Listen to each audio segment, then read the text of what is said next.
Show me a war where there are no atrocities. You saw that movie, you see that movie, remember that movie Saving Private Ryan, which I thought could have been called Saving Private Ridiculous after the first 15 minutes, which was brilliant, but after that. But it shows right there in the Normandy beach, it shows American troops killing, executing German prisoners who had surrendered, who had dropped their arms and come up. They just shot them dead. There were forced executions on both, grudge killings. The airborne divisions in northern Europe, northwestern Europe, and the German division would start killing each other's prisoners back and forth. Those are war crimes. There it was right there on the big screen, by the way. Should we bomb Hollywood, maybe? I don't know. Do you really trust U.S. leaders and the corporate-owned U.S. news media? I said to a friend of mine, the Serbian news source on the internet said that cluster bombs are being used. He said, oh, you trusting Serbian sources? I said, what sources are you trusting? You're trusting Bill Clinton's sources? Oh, well, Bill Clinton wouldn't lie to us, would he? Bill Clinton lied to us. It turns out they are using cluster bombs. It turns out they are using depleted uranium. Our own government now says it. You trust their stories? You remember the 500 premature babies that the Iraqis supposedly ripped from incubators in Kuwait, laughingly throwing the babies down on the hospital floors, vivid, detailed descriptions, even names of some of the poor victims whose little premature baby was in there. It turned out the story was a total fabrication. 500 premature babies in incubators. It turns out in all of LA County there's not more than 50 incubators. Half of them are not being used at any one time. Did Kuwait specialize in premature births? Instead of saying, we should have been saying, wait a minute, what is this story about? What's going on here? It was repeated again and again. I don't know any war where rapes are not committed, which is not to dismiss such awful things as rapes. 2 rapes is 2 rapes too many. But the San Francisco Chronicle had a headline that said, rape, just 2 weeks ago, rape is an official Serb policy, Kosovo refugees say. Oh, they know about official policy. And you read down 2 columns, and finally you get the OSCE official says the rapes have only numbered in the dozens. Very few dozens, as a matter of fact. Very few dozens of rapes. That's not an official policy.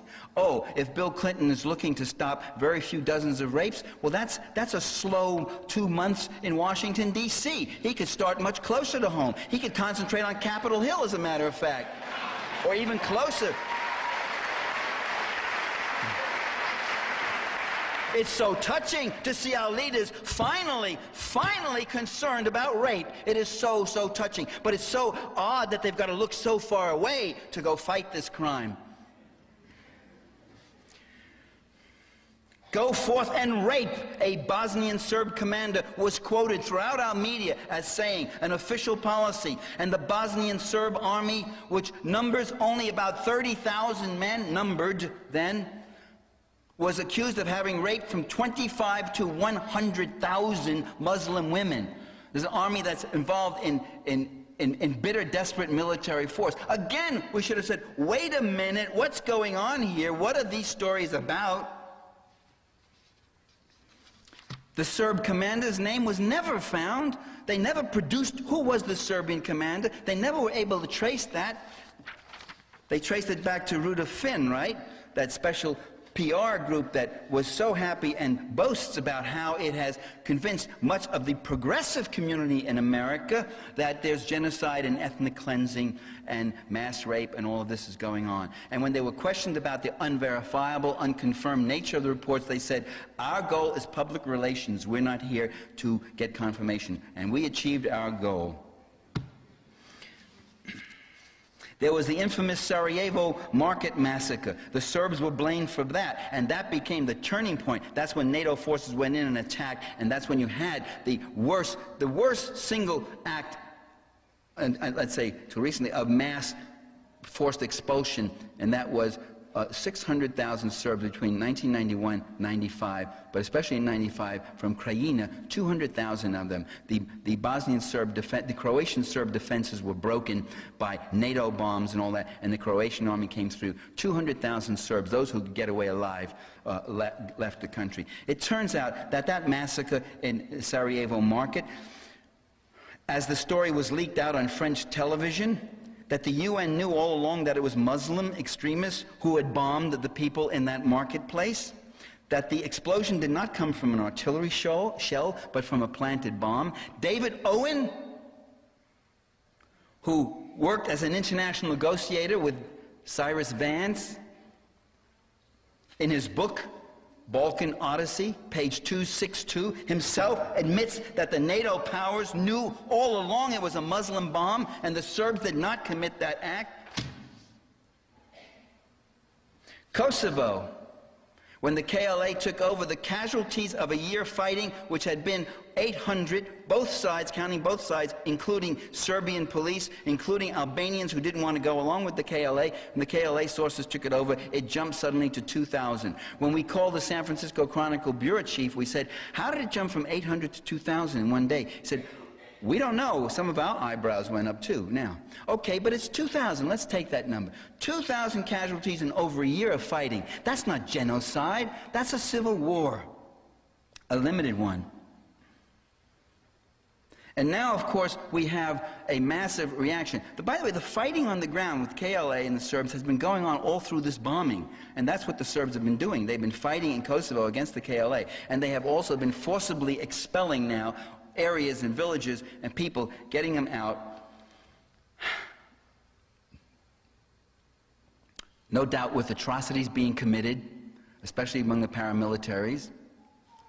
Still, when you look at the pictures, you see Kosovo, Albanian refugees coming out. A Republican congressman who was just there last week, quoted in USA Today, said they all look so well fed. They have Nike shoes. Nike clothes and stuff. How does that happen? They came out in their tractors, in their trucks, and in their cars. These people should not have been driven from their villages. Let me point out something about the ethnic cleansing. In 1945, the non-Albanian population of Kosovo was about 50%. Between 1945 and 1998, Albanians were coming across the border in substantial numbers. Serbs were being driven off their lands and off their farms. There were repeated requests by Serbians to Tito, who himself was a Croatian, and these went unheeded. The shift came by 1998, 1999, the Albanian population in Kosovo was about 75%, although the media keeps reporting 90%. The other 25% was made up of about 250,000 Serbs, about 100,000 Romani, or we call gypsies, and the others being Turks, Macedonians, Montenegrins, and a variety of other peoples. We also see how the leader of the country is demonized when he is targeted by U.S. policy. Gaddafi of Libya, whose actual sin was to nationalize the oil industry in Libya and begin to take the earnings from it and spend it on the people in column B, on things like reforestation and health and education and clinics, rather than giving it all to the people in column A. Gaddafi, a Hitlerite megalomaniac, a pathological liar. Libya is now the object of sanctions. Noriega of Panama, a swamp rat, one of the world's worst drug thieves and scums. That was Peter Jennings on ABC said that one. I'm quoting Dan Rather's, Peter Jennings, Tom Brokaw here, a Hitlerite admirer. Saddam Hussein, the butcher of Baghdad, a madman, a beast, worse than Hitler. Do you remember George Bush? George Bush was saying that about him. Saddam Hussein is worse than Hitler. You know, a dynamic, fiery way he has. So you go, Georgie, do it to me. Oh, wow, you just set me on fire, Georgie. You just...